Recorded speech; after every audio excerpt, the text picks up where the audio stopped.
a handsome Olympic skier. Spider was king. Everyone looked up to Spider. Everyone wanted to be Spider. A sexy French starlet. She was beside herself to get a hold of Spider. A killing that shook a ritzy resort town. I'd say that 90% of the people in Aspen considered it murder. And led to one of America's first celebrity trials. I am not guilty of it. I heard one reporter say, this is the best ever. We have murder, we have sex, and we have drugs. A murder mystery in a star-studded resort town, and a glamour couple in the glare of a scandalous killing. Tonight on Power, Privilege, and Justice.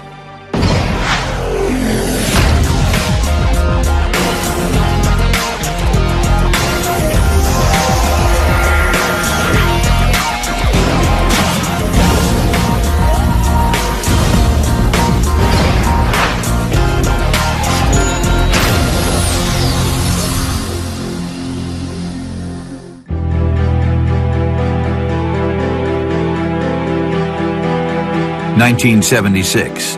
Aspen, Colorado is an intoxicating mix of wealth, celebrity, and decadence.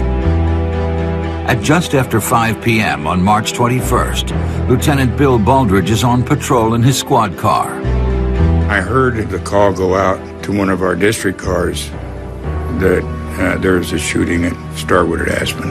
Starwood is a gated community that's home to many of Aspen's celebrities.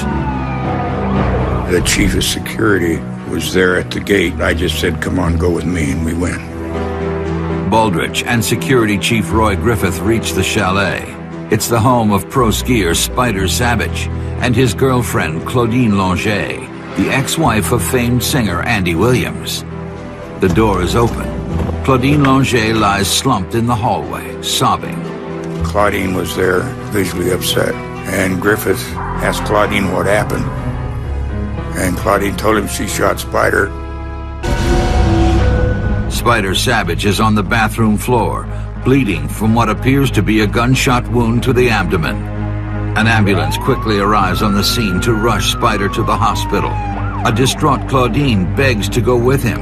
Rather than have the big commotion and what it was going to take to restrain her, I decided to let her go. Get her out of there so I could see what was going on. And so I just sent an officer with her. And I told him that he wasn't to let her out of his sight. Baldridge and Griffith begin to search the house for clues. Of course, we wanted the gun, and we wanted the casing. We were really looking for that. Griffith finds a .22 caliber imitation Luger in the couple's bedroom. But before cops can thoroughly examine the crime scene, they receive a call from the hospital. Spider Sabich is dead on arrival. The official cause of death, internal bleeding. News of the shooting roared through Aspen like an avalanche. This wasn't just some random killing you read about in the back of the paper. This drama starred the hottest, most alluring couple in town, and everyone was talking.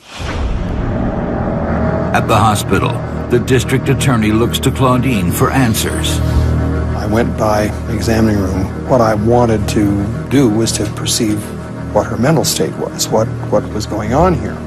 If she was agitated. She looked troubled and distraught at the time, but she was obviously coherent. She knew where she was and what was going on. It was a serious situation. Claudine is anxious to tell her story. It was all a terrible accident.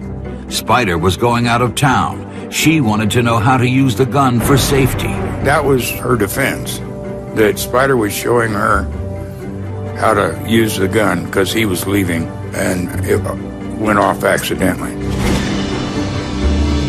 She admitted that she was holding the gun at the time and that there was conversation about the safety being on or off and whether or not the red button showed. And she had made some type of joke, allegedly, to Spider, and said something like bang, bang, or boom, boom, and at the same time the gun discharged, and Spider dropped. Claudine is very convincing, but investigators are suspicious. 7-5, okay? Why he would teach her how to use a gun inside the house in the bathroom is beyond me. Well, you know, you're going to teach somebody how to use a gun, take them outside.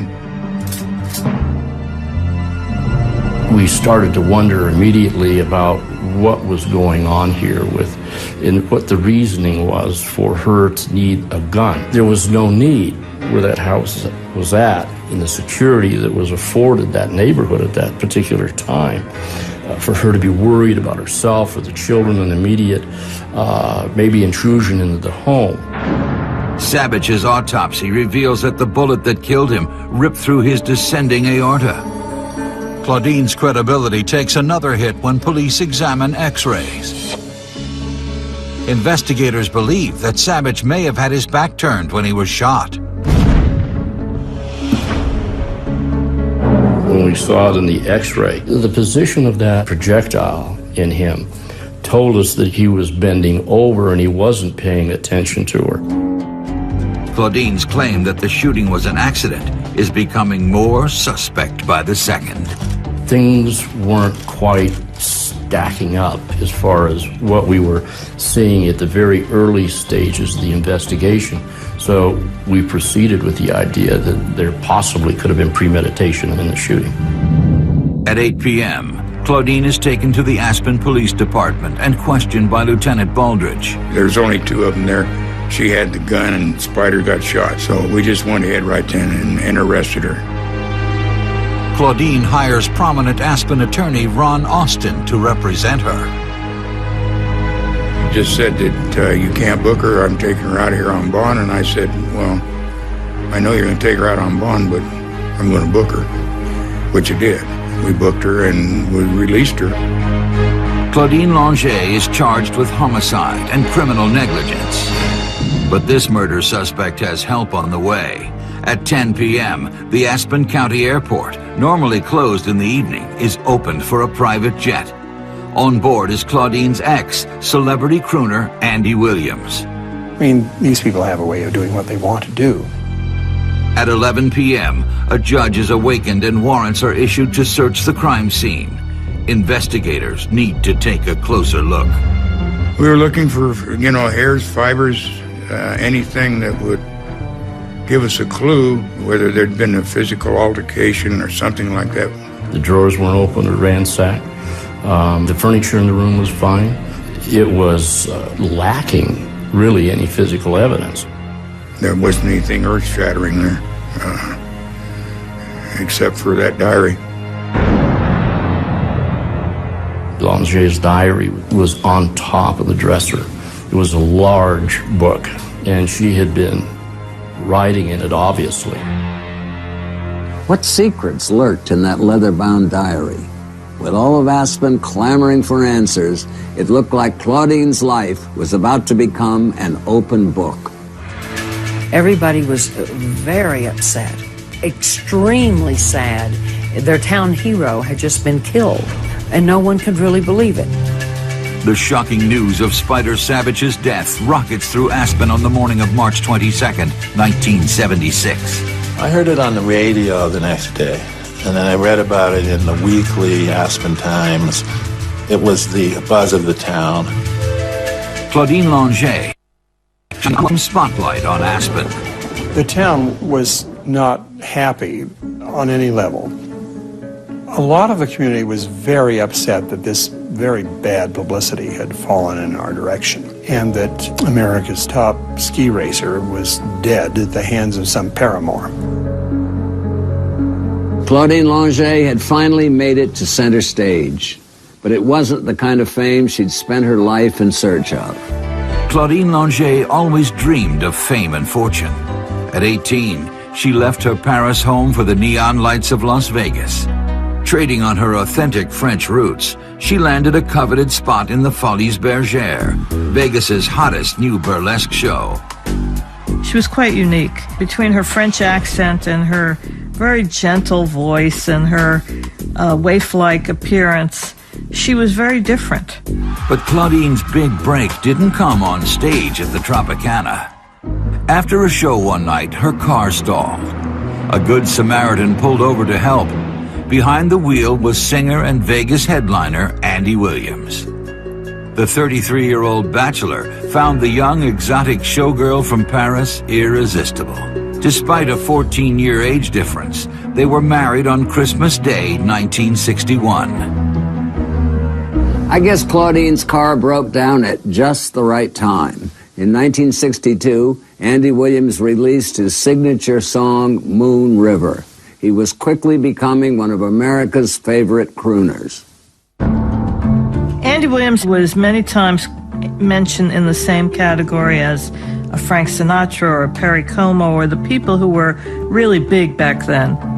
He appealed to the public and they liked him. He was kind of a nice guy image, a nice guy who was one of us. The couple moved into a seaside mansion in Malibu as Williams' career took off. Then, in 1963, the crooner landed his own TV show and quickly became one of the most popular entertainers in the country. That same year, Claudine gave birth to the couple's first child, Noel. A son, Christian, arrived the following year. But Claudine still hungered for the spotlight, and her husband's success opened doors otherwise closed to the ingenue. She began appearing frequently as a guest on The Andy Williams Show. She was not like your usual American superstar, and that seemed to touch some sort of a chord with the public, and they were interested in her. She also was a nobody who became the wife of a superstar. She and her husband had the #1 television show in the history of television at that time, their Christmas show. Took maybe 3 or 4 Super Bowls to finally eclipse them as a gross rating point. Longet took her own turn at singing and would go on to record 7 albums. Like her husband, easy listening covers became Claudine's specialty. I think that the fact that she was Andy Williams' wife would get attention from people in the recording industry more than if she was not. She was not anybody that would have become as famous had she not been Andy Williams' wife. I used to see Andy and Claudine at parties when I was living in Beverly Hills in the 1960s. She was absolutely stunning, and Claudine and Andy were very popular on the party circuit. In 1969, Claudine gave birth to a 3rd child, Bobby, named after the couple's good friend, Bobby Kennedy. On the surface, Claudine and Andy seemed to have it all. Money, fame, the perfect family, fabulous friends. But later that year, the couple shocked the public. They announced they were separating. The storybook marriage was over. She wanted to get Hollywood in her rearview mirror, That's why she came to Aspen.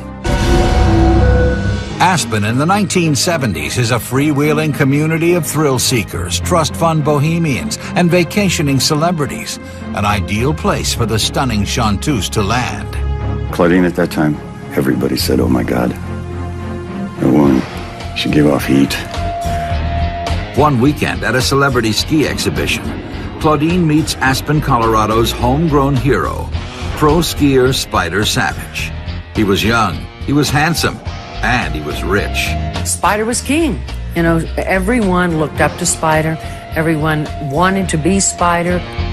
He could have any bunny on the slope. There was always a group around him, and he was having himself a pretty good time.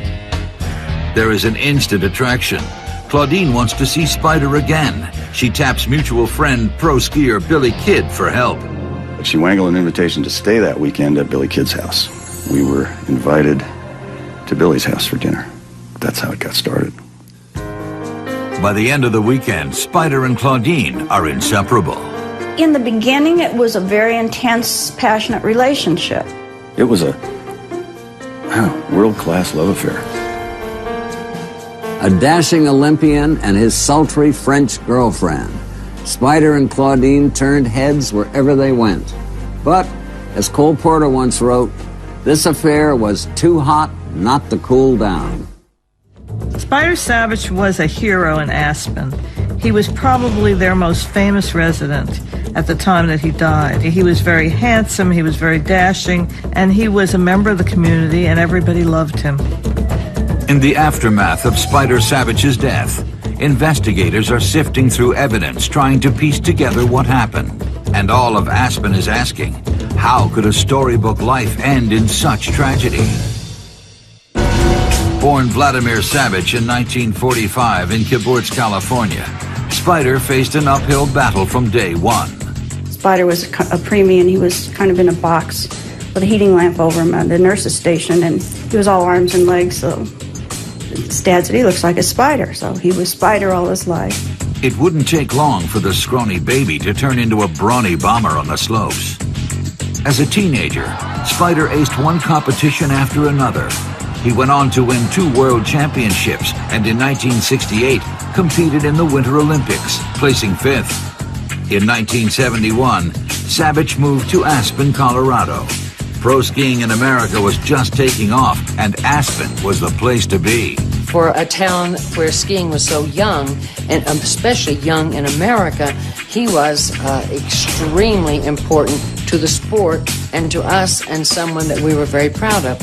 You could have compared him to Joe Namath, what he did for football. Spider certainly was up there doing that for skiing. A growing sport needed stars, and Spider was a star. All-American and articulate, the media latched onto him, and sponsors showered him with money. Soon, he was earning more than $200,000 a year in prize money and endorsements. At 27, he was the richest pro skier on the circuit, and no one personified Aspen's swinging lifestyle better. You have to understand what kind of a guy he was. He was already, in 1976 dollars, worth $250,000. Owned a house on Starwood. Owned it. Paid for it. His neighbors were John Denver, Edgar Stearns, who owned Sears. Spider's a remarkable individual. In 1972, Spider meets Claudine Longet, and Aspen's swinging bachelor is off the market. Claudine has found yet another rich, accomplished man, and their relationship flourishes quickly. By 1974, Longet and her 3 children move into Sabich's sprawling chalet in Starwood. The couple quickly steps front and center into Aspen's thriving nightlife. Spider and Claudine became fixtures on the Aspen party circuit. And in the 70s, it was quite a scene.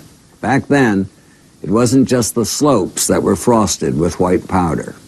There was whiskey, pot, cocaine, and a strong health ethic, if you can imagine all 4 of those blended together.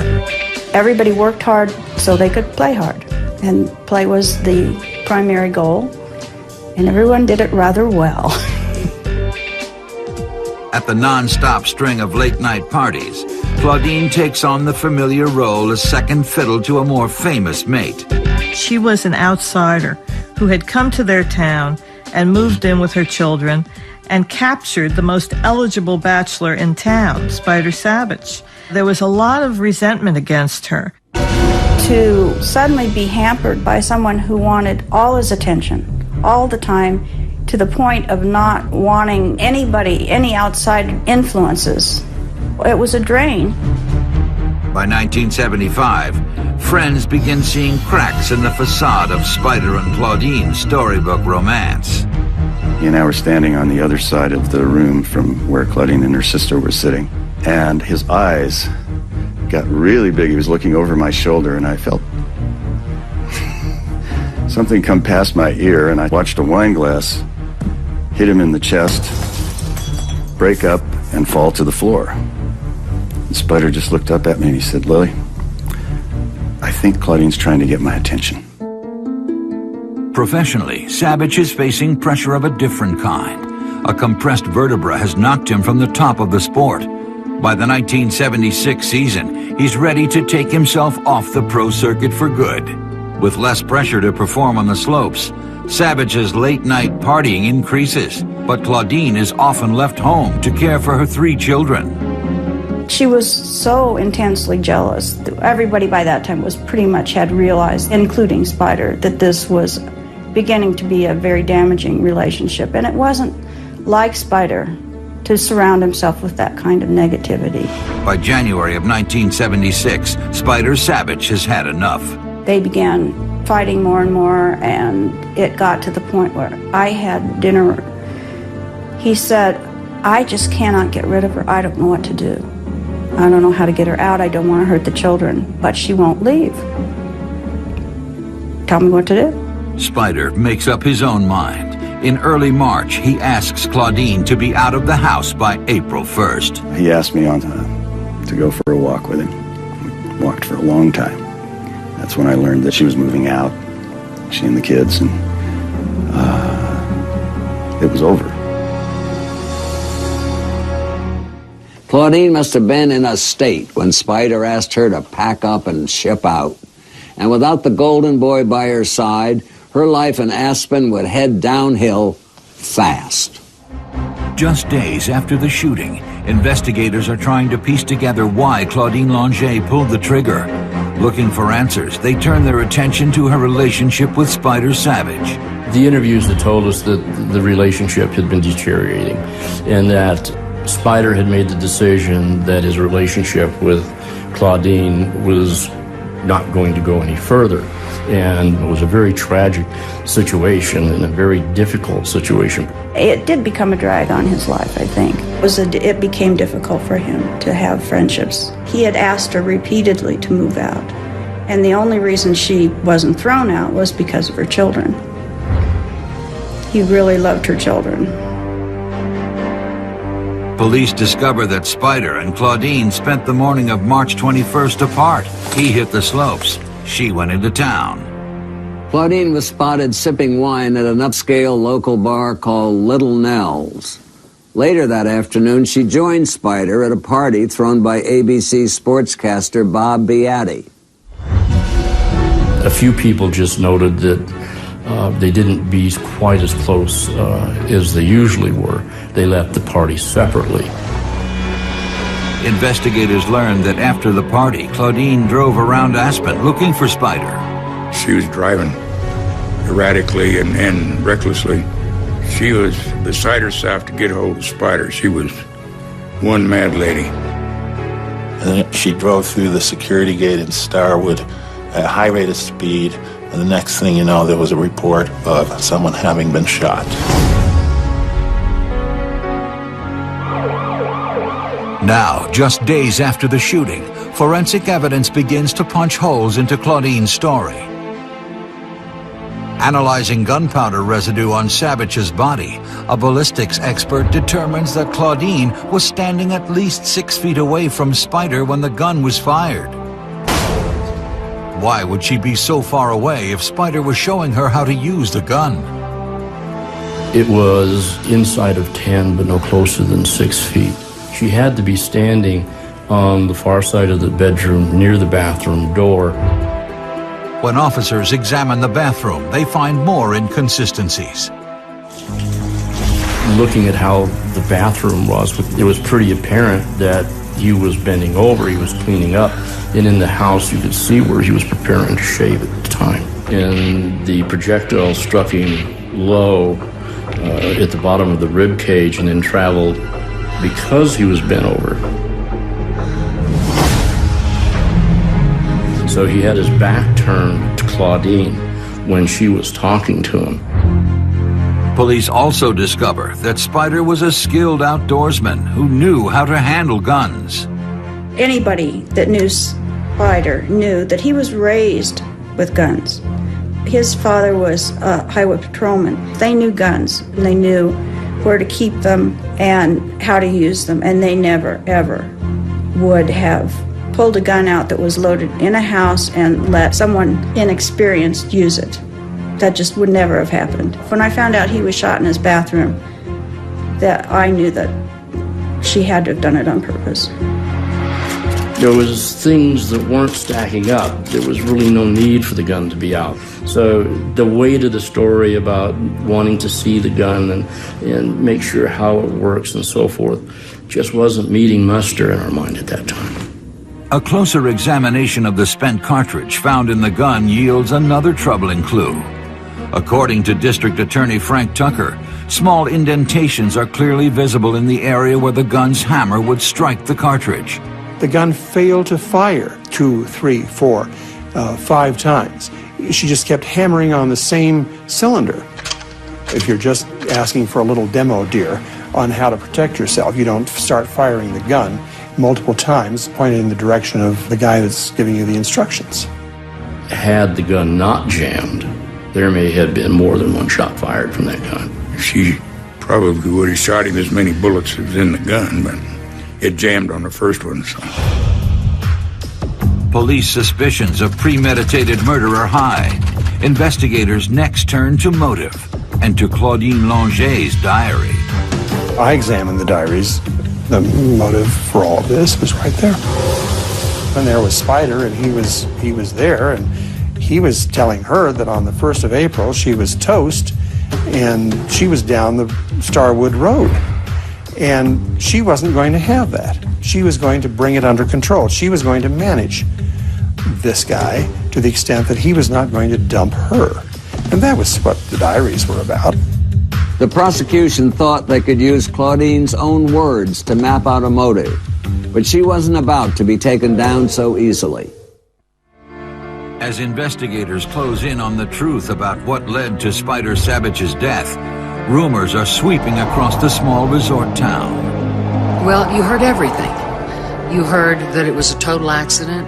You heard that it might not have been an accident. You heard stories from people who really had no information at all. Rumors were flying, and no one really knew what to believe. Aspen's reaction to the shooting was extremely surprised. I mean, everybody was, what is this? This couldn't be. And yes, it was. I'd say that 90% of the people in Aspen considered it murder. Aspen went into deep mourning over the loss of Spider Sabich, but nobody shed a single tear for Claudine. The court of public opinion was stacked against her. Prosecutors believe that Claudine's diary proves that she shot Spider in cold blood. On April 8, 1976, Claudine is arraigned on charges of homicide and criminal intent. She pleads not guilty. Longet and her ex-husband, Andy Williams, immediately put their wealth and connections into action. They hire one of Los Angeles' most prominent criminal defense attorneys, Charles Weidman. Reasonable doubt for a reasonable price. The good attorneys, the best criminal defense attorneys, have a high batting average. And obviously there was an unlimited budget. She got the best that money can buy. Celebrity coupled with money is deadly to the justice system. Celebrity comes in the front door, justice goes right out the back door. The trial is set for January 1977. Immediately, the defense goes on the attack. They file a pretrial motion seeking to have the diary thrown out. They wanted to suppress the evidence that we had taken because obviously it wasn't in the interest of their client. Certainly they didn't want the diary. So we had that fight. Ron Austin argues that police had specifically listed Claudine's diary on their search warrant request, but Longet says the diary was hidden in her dresser drawer, and that police wouldn't have known the diary existed unless they had already searched for it prior to getting the warrant. To prove their case, the defense uses the police department's own photographs of the bedroom. As we went through the room photographing, one of the detectives removed the diary to read it and was thumbing through it sitting on the bed. As I came around and photographed that particular piece of furniture, my first photographs depicted the dresser bare. And I knew it might have evidentiary value. I did flip it open, took one look and just shut her down and backed away from it. Baldridge placed the diary back on top of the dresser. Fisher then photographed the room a second time. First it showed it bare, and then it showed the diary back on the dresser. My own photographs of the crime scene supported their allegation that it had come from the third drawer, or at least led the court to believe the possibility that he existed. A diary found in a closed drawer is private and protected. The judge rules it inadmissible. And obviously, when we lost the diary, we couldn't show why she was moving out, and that she was moving out, and that there was pressure for her to move, and that there was a relationship that was splintered, and that she was very upset and angry about the fact that she had lost another guy. The defense then argues that on the night of Spider Sabich's death, police mishandled the .22 caliber pistol. Roy Griffith found the gun on the bed and hands it to a cop who takes it in a handkerchief and puts it in the glove compartment of the car. I mean, that is verboten. Then the gun mysteriously is unaccounted for a while, and what had happened was it originally stayed in the sheriff's office car for some time. It resulted in a real issue of suppression or possible suppression at the trial under a chain of custody issue. When the gun was found, an inexperienced officer removed the spent cartridge. This scene was so contaminated by the time that the true investigators showed up, there were bound to be legal problems looming over the horizon. Because the officer is not a gun expert, his testimony is denied. Somebody disarmed the gun who was not a gun-qualified expert, who was not qualified to testify about disassembling and assembling guns, and the judge was such that he wouldn't allow it in evidence. The prosecution now has to make its case against Claudine without its two biggest pieces of evidence. The difference between criminally negligent homicide and first-degree murder is in the misfiring of the gun and our inability to show the trigger was pulled more than once. So we never did get that in there. What seemed like a slam dunk for the prosecution was no longer a cut-and-dried case. Press from around the world were turning their attention on Aspen, and the demure actress with the French accent was about to take center stage. In early January 1977, the long-awaited trial of Claudine Longet is about to begin. Press from around the globe descend on Aspen. They were stars, and the killing of Spider Sabich was a huge story. And it was probably the first big celebrity trial of the era. There had not been many of them at that point. And it drew a press corps that was enormous. It drew attention to Aspen that was different than any attention Aspen had ever had. The trial turned the quiet Rocky Mountain village into a circus. I think longtime Aspen resident Hunter Thompson had it right when he said it was like fouling your own nest. We had people jumping around and coming running up to you and asking you all these stupid questions. One gal, and I heard one reporter in a restaurant say, "This is the best ever. You know, we have murder, we have sex, and we have drugs." The locals hated the photographers so much that they would play games where they tried to run them down with their cars, and they would yell out the car windows, "Vultures!" It was not a friendly atmosphere. Claudine Longet knew that in this atmosphere, image was everything. To alter hers, she turns to Sidney Stone, the self-proclaimed seamstress to the stars. One day there was a phone call, and it was Claudine. And she said, in her French accent, she said, "I have to go to court, you know." And I said, "Yes, I know." She said, "I would like you to help me with court clothes." Claudine showed up to jury selection in a baggy gray dress and fry boots, fighting to hold back her tears. It was the height of melodrama, and the trial hadn't even started yet. I got the idea that she needed to look innocent. She was very beautiful, tiny, that French accent, and a drop-dead body. So, of course, that wouldn't do. So I dressed her in pleated skirts, crew neck sweaters, with little Peter Pan collar blouses to kind of hide her attractiveness, shall we say. Everybody in town was involved in this trial. It was not like anyone was immune to it. The people at the restaurants, the people in the shops, everyone was talking about it. Everyone had an opinion about it. The trial commences on January 10th. It quickly turns into a star-studded affair. There were a lot of paparazzi in town. Andy Williams was in the courtroom every day as a support figure. The benches in the courtroom were pretty much sold out every day because of the interest. Inside the courtroom, the prosecution knows there is little chance to get a conviction for the premeditated murder without the gun and the diary. They decide to focus on the reckless manslaughter charge. Their argument? Claudine was pointing the gun at Spider. She should have known it could go off. We didn't have to show that there were jealous lovers. We had to show nothing other than the fact, the reckless actions of the other person. The other person should have known full well that what they were doing could end a life. We weren't painting a picture with friends and so forth. We were painting a factual picture and sticking really with facts as we knew them to be. The prosecution rests after just 2 days. The defense starts by calling to the stand the only living person who knows what happened that night, Claudine Longet. Claudine Longet was a woman under siege during that trial, and she had a very, very soft voice, to the extent that when she testified, the jurors had to lean forward in their chairs to hear her, and so did everyone in the courtroom. She insists the shooting was an accident. The gun went off as Sabich was showing her how to use it.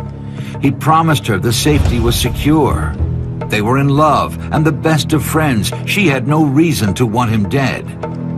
She's presenting herself in a figureless outfit and without a great deal of flair, if you will, for the fashion. It's simple, it's quaint, and the demeanor during the testimony was very diminutive and soft and gentle, and just, I don't know how this happened. Her demeanor was very good in court, on the stand. Claudine's an actress. 3 days after the trial opens, the defense rests. The jury deliberates for just under 3 hours. The jury came in. Claudine was sitting there at the table, nervously looking at all of them. The verdict? Guilty. Not of manslaughter, but of a lesser charge, negligent homicide. The conviction could bring up to 2 years in prison. There is not very much to say. Only that I have too much respect and love for living things to be guilty of that crime. And I am not guilty of it. The following week, all of Aspen is anxious to hear Judge George Lohr's sentence. Most of the people believed that this was murder, and most of the people sided with Spider Sabich, and most of the people wanted to see a conviction and a long sentence. Judge Lohr sentences Claudine Longet to 30 days in the Pitkin County Jail with a $250 fine. It's a far cry from the 2-year max, and Claudine is also allowed the luxury of doing her time when it's convenient. The Sabich family and most of Aspen is in shock. It was just another incredible slap in the face offense. And this wasn't any jail. This was the Pitkin County Jail. It was like Mayberry with really good room service, you know. And I was stunned. Speeders get that. I mean, not murderers. On the night of the verdict, I went out into the street in the snow and cold and tried to interview people, and people were very unforgiving. There was a woman who actually said to me, "What's wrong? Don't they burn people at the stake anymore?" There was hatred in that town for Claudine Longet. An awful lot of people were very angry and vindictive and threatened Claudine. When they expressed their anger, it was either at Claudine or at the system or at both. The district attorney's office. We did what we were supposed to do.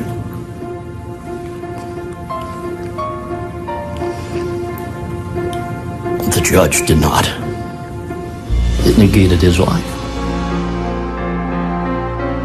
Immediately after the trial, Claudine slips off to Mexico for a seaside vacation. 5 months later, when her kids are out of school, Claudine serves her 30 days at the Pitkin County Jail. She does some redecorating. She had painted her cell pink. I believe it was pink. Now, I don't know if that's sort of standard issue when you go to jail, that you get to paint your cell the color of your choice, but it was aspen. The Sabich family files a $1.3 million wrongful death suit against Claudine. But the case is settled out of court when Longet agrees never to speak publicly about Spider Sabich's death or their relationship again. While Claudine did serve her time, those closest to Spider feel she paid too small a price for a life lost. She was initially charged with reckless manslaughter, and the jury reduced that to negligent homicide, which was the lowest conviction they could find for her. It was a misdemeanor. I don't think justice was served, but I think that, it has to hurt a little bit when you're on the receiving end. And it certainly didn't bother Claudine. Claudine went right on with her life. It wasn't the right thing. Non-negligent homicide, that's a misdemeanor. And you don't take somebody's life and be charged with misdemeanor unless it truly was an accident. And I don't believe this was an accident.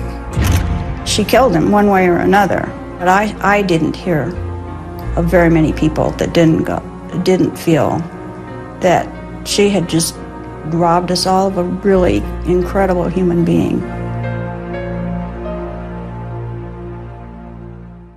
After the trial, Mick Jagger wrote a song called Claudine that mocked her role in the killing and her light sentence.